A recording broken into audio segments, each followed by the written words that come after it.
Nuclear waste. We've got a lot of it, it'll stay dangerous for tens of thousands of years, and we don't really know what to do with it. So why don't we just send it into space and crash it into the sun? Well, first, it's really dangerous to put nuclear waste on a rocket, since rockets have a tendency to occasionally explode while launching, making any nuclear waste-filled exploding rocket into a really big, dirty bomb. But the bigger reason is that it's actually really hard to get to the sun. It might seem like it should be easy since the sun's gravity is always pulling us towards it, but we're also orbiting really fast sideways around the sun so that as we fall towards it, we miss it. In order to crash into the sun, you have to slow down so that you're not going sideways really fast. The Earth and everything on it is moving around the sun at around 30 kilometers per second, so you'd have to accelerate to a speed of 30 kilometers per second backwards away from the Earth in order to stop moving around the sun and do a sun dive. And you have to slow down all the way. With even a little bit of sideways speed, you'll miss the sun and whip around, not crashing. Okay, so a speed of 30 kilometers per second is really fast,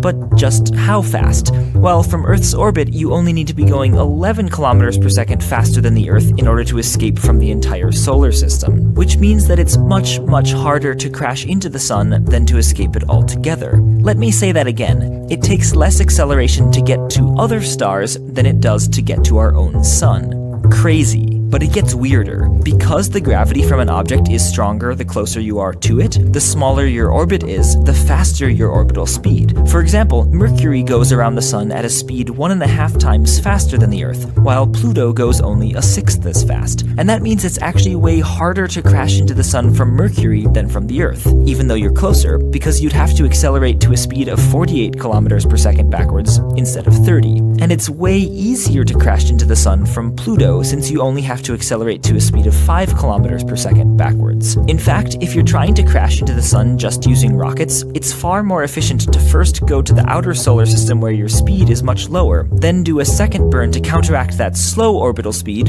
and allow you to fall directly into the sun. And that's precisely why early mission trajectories for NASA's spacecraft to study the sun proposed going out to Jupiter first, to make it easier to slow down and get to the sun. Ultimately, they decided instead to use repeated flybys of Venus to slow down the probe and save on rocket fuel getting to the sun. But how gravity assists work is a topic for another day. Speaking of which, how long would a day be on the sun?